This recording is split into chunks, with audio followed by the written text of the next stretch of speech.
Close the door. Sit down. Listen carefully. What you're about to receive is the cold, unfiltered truth about how the world actually works, not the sanitized version handed to you at every stage of life, not the version comfortable people around you have chosen to believe. The real version, the version the powerful have always known and the weak have always ignored. Last week, I watched a man lose a negotiation he should have won. He had the better product. He had the better price. He had every logical advantage, but the other person walked out with everything, and this man walked out with nothing. Why? Because logic wasn't the game being played. Emotion was, and he didn't even know the rules of the actual game happening right in front of him. This happens every single day, in every arena of life. In every room you'll ever walk into, someone is playing chess while everyone else is playing checkers. Someone is operating on a different level of awareness, a different depth of strategic thinking, a completely different set of rules. And that person wins every time. 5 centuries ago, Niccolò Machiavelli sat in exile, stripped of his position, removed from power, cast out, and wrote the most controversial, most feared, and most secretly admired book ever written about power. Leaders banned it, churches condemned it, kings kept it hidden beneath their pillows at night, because it told the truth, not the comfortable truth, the cold, calculated, brutal truth about what separates those who control their circumstances from those who are controlled by them. Today, I'm giving you 9 principles drawn from that cold wisdom, 9 ways of thinking that will permanently shift how you see people, situations, and yourself. 9 mental frameworks that will transform you from someone who reacts to the world into someone who reads the world before it even moves. Before we begin, understand this. This knowledge is neutral. It is a blade. How you use it defines who you are. The goal is not to become heartless. The goal is to become clear-eyed, not cruel, precise, not cold toward people, cold toward illusions. Are you ready to stop being surprised by a world that was always this way? Then let's begin. Number 1. The cold eye. Here is the single most expensive mistake most people make in life. They see people as they want them to be instead of as they actually are. You want your ally to be trustworthy, so you ignore the 3 times he bent the truth to his advantage. You want your associate to be loyal, so you explain away the way he disappeared when you needed him most. You want to believe in the goodness of someone standing in front of you, so you construct elaborate justifications for patterns that are screaming the truth directly at your face. This is not kindness. This is willful blindness, and it costs people everything: time, money, energy, peace of mind, and years of their life that cannot be recovered. Machiavelli understood something about human nature that most people spend decades refusing to accept. People are primarily motivated by self-interest. Not all the time, not in every situation, but at the critical moments, the moments that actually matter, self-interest is almost always the dominant force. This doesn't mean people are evil. It means people are human. Humans protect themselves, advance themselves, and preserve themselves above all else. This is not a flaw. It is simply reality. The question is whether you understand this reality or choose to pretend it doesn't exist. The man who operates with a cold eye doesn't become cynical. He becomes accurate. He stops being shocked when people act in their own interest. He stops being wounded when someone chooses their advantage over his. He stops rebuilding trust that cold logic told him was already broken. Here is how the cold eye functions in practice. Watch what people do, not what they say. Words cost absolutely nothing. Anyone can claim they're loyal, honest, reliable. But actions under pressure, actions when it actually costs them something, that is where character lives or dies. A person who tells you they're trustworthy and then behaves untrustworthily is not a mystery. They are information. Process it, file it, never be surprised by it again. Look for patterns, not exceptions. One incident can be an accident. Two might be coincidence. Three incidents is a pattern, and a pattern is character revealing itself clearly. When someone reveals themselves through consistent behavior, believe them. Not the version of them you prefer. Them.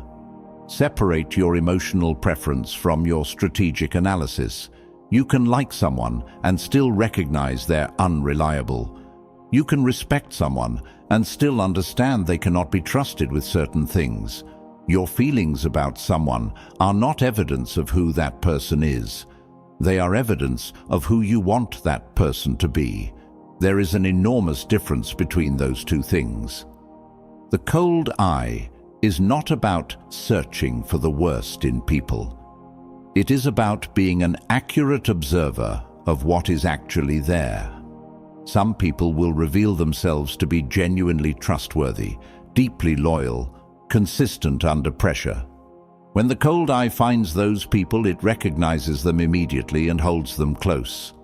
But the cold eye never confuses what it hopes to find with what the evidence actually shows.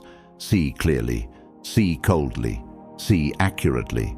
Because a man who sees the world as it is can navigate it effectively and build something that lasts. A man who sees the world as he wishes it were will spend his entire life being surprised by the obvious and paying for that surprise with everything he builds.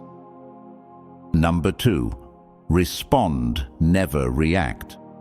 Every single day, someone is going to try to pull an emotional reaction out of you. Maybe it's a colleague who takes a subtle shot at your work in a group setting. Maybe it's someone who says something disrespectful when others are watching. Maybe it's a competitor who makes a deliberate move designed to destabilize your confidence. And in that moment, something ancient and automatic in your brain wants to react immediately, to defend, to retaliate, to prove yourself. This impulse is your enemy, not because defending yourself is wrong, but because reactive decisions are almost never your best decisions. The person who made you angry already knew that. They were counting on it from the start. Machiavelli called this the trap of predictability. When your opponents know how to make you move, they control you. When your challengers know exactly which button produces which reaction, they own your behavior without even trying. The most dangerous man in any room is the one who cannot be predicted, because no trap can be effectively set for a man whose next move remains unknown. The calculated pause is the space between what happens to you and what you consciously decide to do about it. In that pause lives all your power. When someone challenges you publicly and you immediately fire back, you've handed them exactly what they came for: your composure. You've shown everyone in that room that they have the ability to shake you. When someone challenges you publicly and you offer a slow, calm, unmoved look and choose your response with full deliberation, you've shown everyone that you cannot be easily moved. You've demonstrated a level of self-control that most people find deeply unsettling. And you've left the person who came at you wondering what you're actually thinking, which is far more powerful than anything you could have said in the heat of that moment. The calculated pause works in every arena. In negotiations, the side that shows urgency first almost always concedes the most. Let silence sit in the room. Let the other person fill the space with concessions they never planned to offer. In confrontations, the person who escalates first surrenders the moral high ground immediately. Respond with proportional, deliberate calm. Let them look unreasonable while you appear completely certain. In competition, the person who reveals their full strategy out of excitement loses the element of surprise. Hold back, observe, choose your moment. Practice this starting today. When something makes you want to react immediately, don't. Take 3 full breaths. Ask yourself 2 questions. What outcome do I actually want here? And what response is most likely to produce that outcome? The answer almost never involves acting on the first emotion that rises in your chest. Train the pause. Make it instinctive. Because the man who has mastered the pause has mastered himself completely. And the man who has mastered himself cannot be mastered by anyone else. Number 3. The information advantage. Knowledge is not power. That phrase gets repeated so often that people stopped examining whether it's actually true. Knowledge that your opponent doesn't know you have, that is power. The person who demonstrates everything they know immediately is transparent. And transparent people are easily read, easily predicted, and easily outmaneuvered. The person who holds their knowledge carefully, reveals it strategically, and lets others believe they have the information advantage while quietly knowing far more. That person operates with real, sustained leverage. Machiavelli was obsessed with this principle.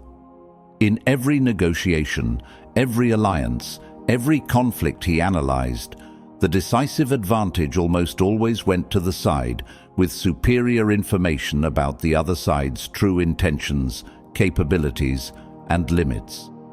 Here is how to build your information advantage. Ask questions, don't make statements. The person who speaks constantly reveals their thinking, priorities, anxieties, and limitations in every sentence. The person who asks thoughtful, precise questions learns everything significant about the other person, while giving away almost nothing about themselves. In every exchange, the listener holds more real information than the talker. Use this asymmetry constantly. Observe before you engage. When you enter a new environment, there is tremendous social pressure to establish yourself quickly. Resist this completely. Spend the first period watching. Learn the actual power dynamics, which are almost never what the formal structure suggests. Identify who truly influences outcomes versus who simply holds a title. Then, when you do engage, you do so with a complete map that nobody else possesses. Protect your own information with precision. Not everything needs to be shared. Not everyone deserves access to your plans, your vulnerabilities, or your ambitions. The person who shares everything with everyone gives everyone equal ammunition to use against them when circumstances change. Be selective. Choose what you reveal, who receives it, and the exact moment that maximizes your position. Study people in the moments they believe are unguarded. How does someone treat people who hold no power over them? How do they behave when things go wrong and they think the consequences won't reach them? These unguarded moments reveal character with a clarity that no formal interaction ever achieves. The information advantage doesn't make you manipulative. It makes you aware. And awareness, real, accurate, cold-eyed awareness, is the foundation of every effective decision you will ever make.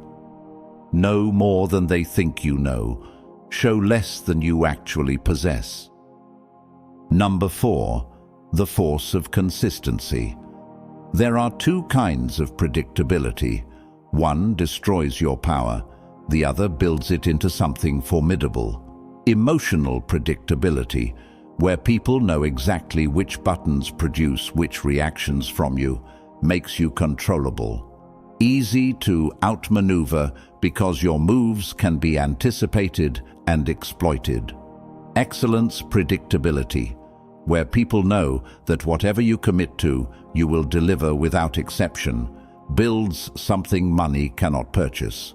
An unshakable reputation for reliability that precedes you into every room you enter.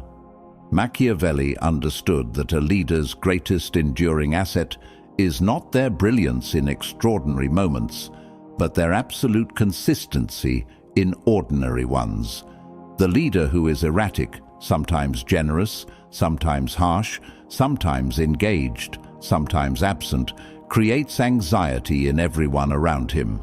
Nobody can trust any single interaction, and without trust, no real loyalty forms. Without loyalty, power is always fragile and always one crisis away from collapse. The leader who is coldly consistent, whose standards never shift when things get difficult, who delivers on Monday exactly what he promised on Friday, who holds the same line under pressure that he holds when everything is comfortable, creates an entirely different atmosphere when what people are dealing with is always excellent. Genuine respect forms not because it was demanded, but because it was earned through repetition. Consistency is the most underrated discipline available to you.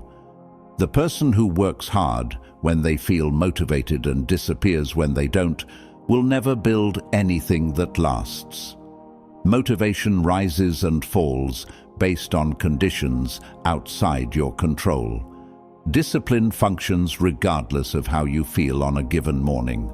The people who consistently build things worth having are almost never the most talented people in their field.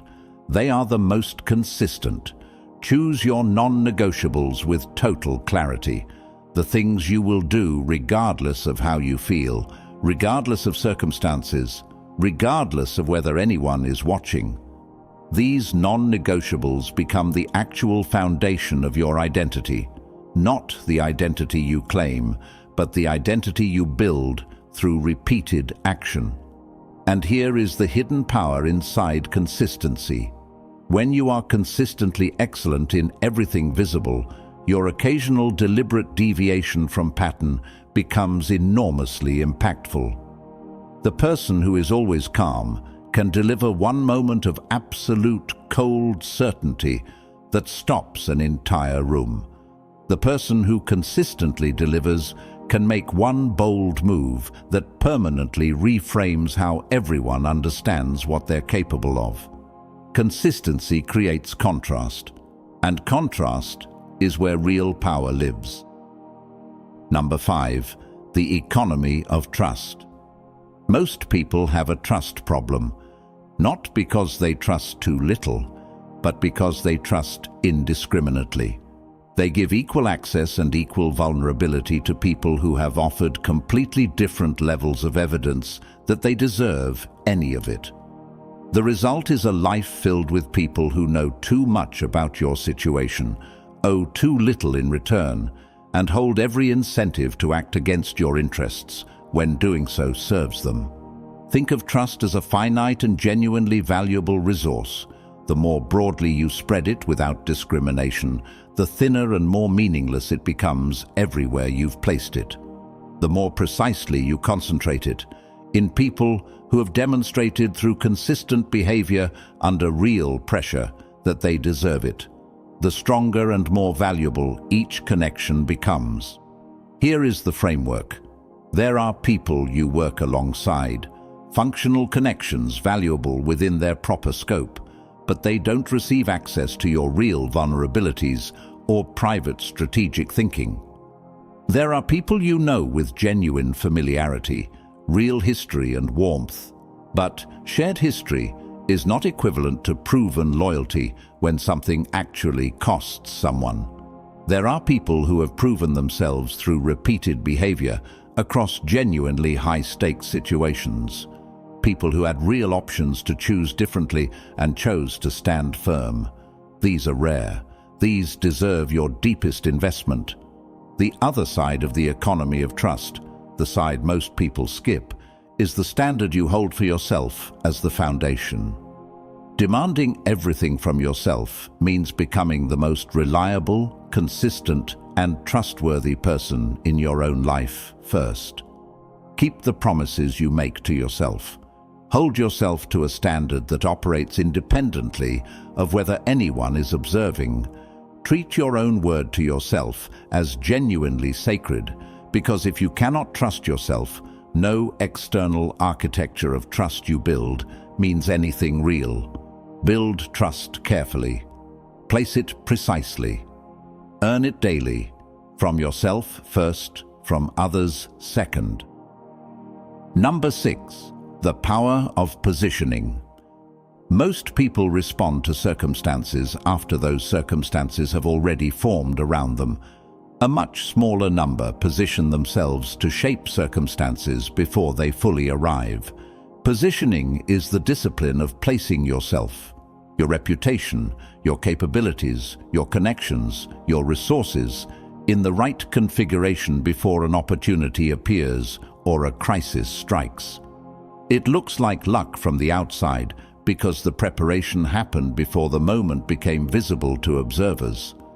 Machiavelli wrote with deep attention about the relationship between preparation and what he called fortune, the unpredictable forces of chance. He was never naive about fortune's real power, but his observation was precise. Fortune consistently favors those who have already prepared a position from which to act on it. Fortune just as consistently destroys those who have built no position from which to respond. The flood comes every year to the same valley. The man who built his position on the hill because he understood the pattern is completely fine when the water rises. The man who built in the floodplain because it was easier loses everything. Both men face the exact same flood. Preparation is the only real difference. Positioning works across every domain. Competitive positioning means building your capabilities, network, and reputation, so you're already recognized as excellent before a critical opportunity becomes available. The person who begins building their position after they realize they need it is already significantly behind. Strategic positioning means being absolutely clear about your values, standards, and limits before those things are tested under pressure. The man who has already decided how he will respond to a serious challenge, in the calm moment before any such challenge has appeared, will respond with infinitely more effectiveness than the man who tries to figure it out in real time. Tactical positioning means understanding where a situation is heading before it gets there. Most people react to where things currently are. The strategically positioned person is already thinking from where things will be. Every single day, ask yourself where you want to stand in 1 year, in your capabilities, your competitive position, your prepared resources, and ask what positioning move you need to make today. Then execute that one concrete action, not dramatic gestures, small, precise directional movements that accumulate over time into an advantageous position that nobody else thought to occupy early. Number 7. The strategic retreat. Here is a truth that every proud man needs to hear.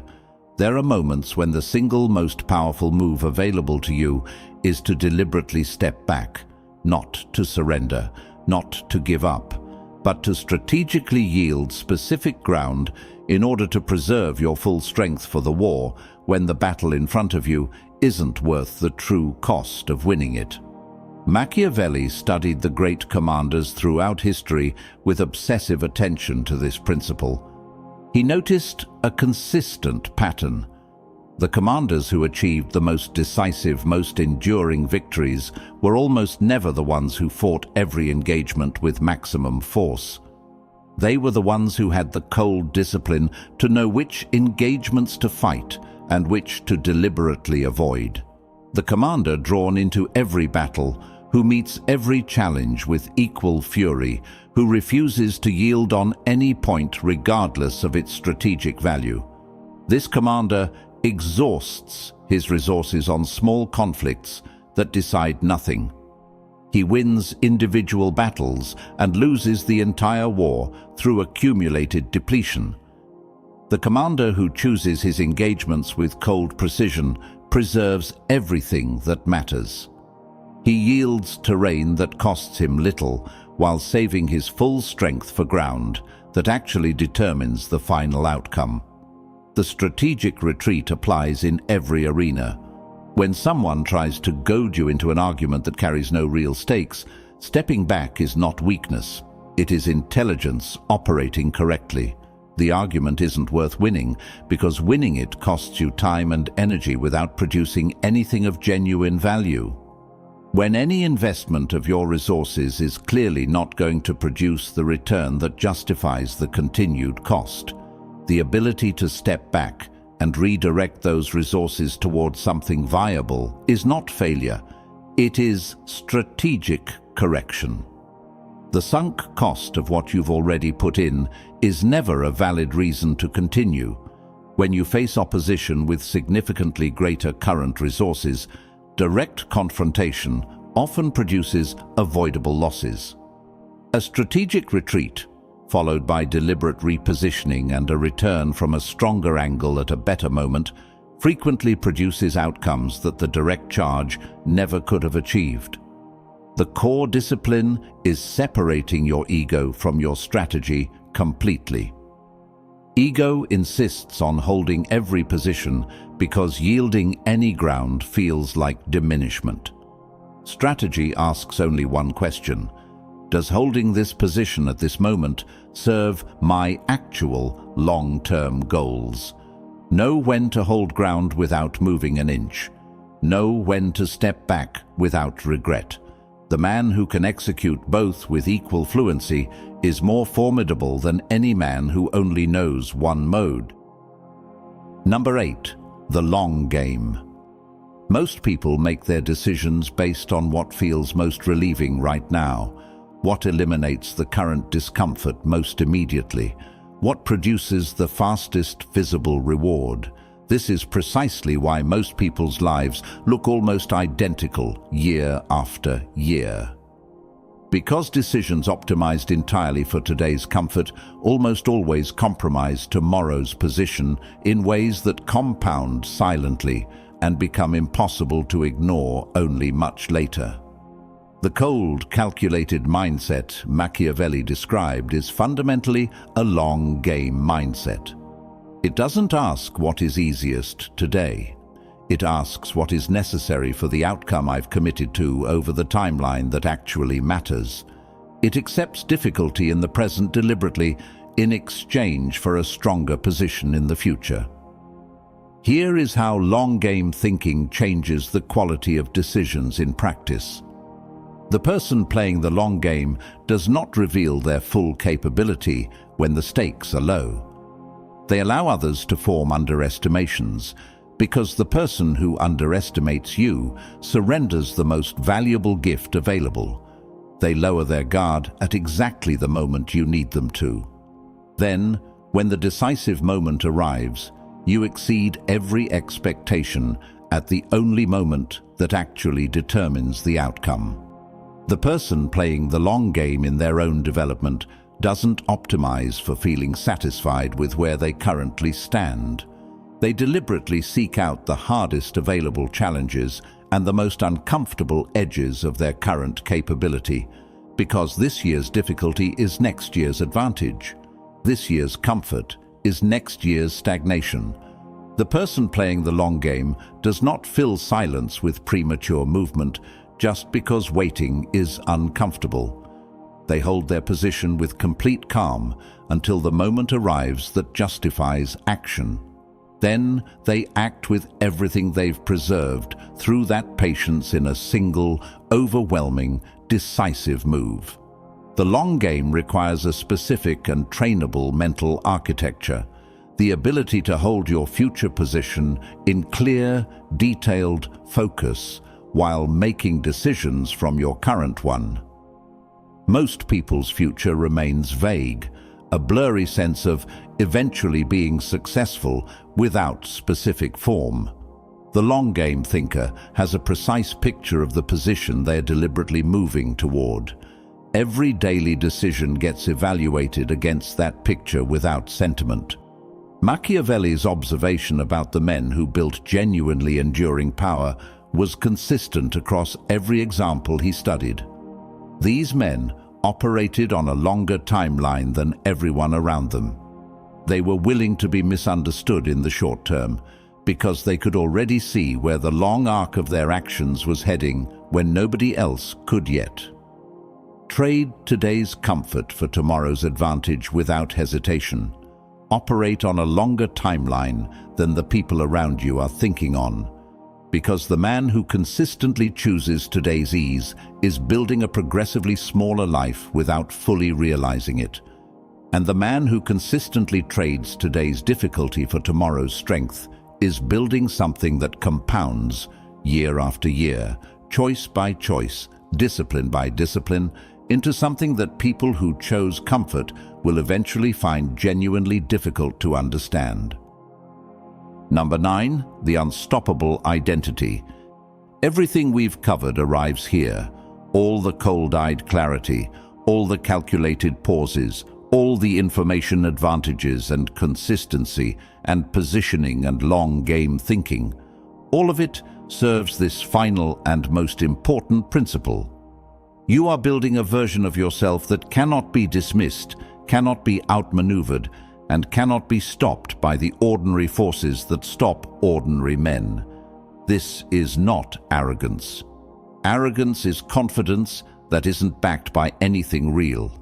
What we're describing is earned certainty, the kind that accumulates in a man who has done the internal work consistently, built the disciplines over time, sharpened his awareness through repeated, honest observation, and constructed an identity that functions completely independent of what external conditions are currently offering him. Most men's confidence is entirely weather-dependent. When circumstances are favorable, when results are coming, when plans are working, they feel strong. When circumstances turn, when feedback becomes critical, when plans hit real obstacles, their confidence collapses. And when confidence collapses, at exactly the moment when good decisions are most necessary, that is where outcomes are lost that cannot easily be recovered. The man with an unstoppable identity does not have weather-dependent confidence. His internal stability is entirely self-generated. It comes from his relationship with his own standards, his own word to himself, his own clear sense of what he stands for and what he's building, not from what the current situation is providing or withholding. Machiavelli's observation about the greatest leaders he studied was absolutely consistent. The ones who endured, who built things that outlasted the inevitable storms that destroyed lesser constructions, were the ones who had constructed an identity that existed completely independently of what circumstances were doing to them at any given moment. They could lose a significant battle and still know exactly who they were.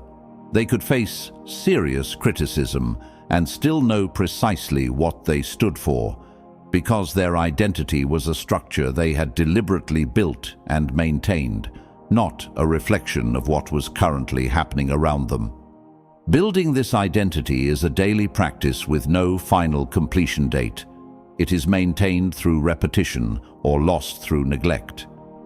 It means keeping your word to yourself in the small moments, because the small moments are where identity is actually forged. Not in the dramatic ones, in the quiet Tuesday morning when nothing external is watching and keeping the standard is harder than letting it slip. It means maintaining your discipline when it would be genuinely easier to slide. It means continuing to move forward when forward motion is genuinely difficult. It means knowing, with complete cold clarity, what you are building and exactly why.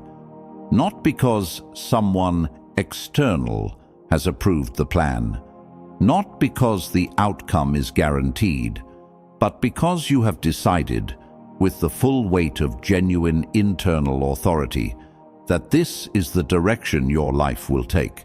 When you have this identity fully constructed and operational, something significant shifts.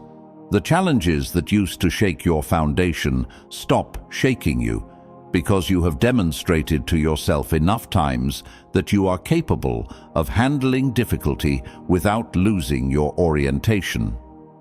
The doubt that used to make you hesitate at critical moments loses its grip because you have the accumulated evidence of your own consistency to argue against it with authority. You become, in the most precise and literal sense, genuinely difficult to stop. Not because nothing will ever hit you, things will still hit you. Not because the world will suddenly become easier, it won't. But because the man meeting the world's difficulty is no longer the same man who used to flinch at the first serious resistance. He has been built differently through deliberate and sustained effort. The final truth. You now understand how to develop the cold eye that sees people as they are. You know how to deploy the calculated pause that transforms your reactions into deliberate choices. You understand the information advantage that flows from listening more than you speak. You know the building force of consistent excellence. You understand the economy of trust that protects your deepest investments. You know the discipline of positioning that places you where you need to be before the need becomes visible. You understand the strategic retreat that preserves your full strength for the engagements that actually determine outcomes. You grasp the long game that trades today's comfort for tomorrow's decisive advantage. And you know the unstoppable identity, built in small invisible moments, maintained under real pressure, and ultimately independent of anything the world can take from you. They are operational frameworks. They function in every competitive arena, in every high-stakes situation, in every environment where the difference between the man who shapes events and the man who simply experiences them comes down to the quality of his thinking and the depth of his preparation. The world will test your commitment to this new way of operating almost immediately. Someone will push against your new clarity. A situation will arise that makes emotional reaction feel more satisfying than calculated response.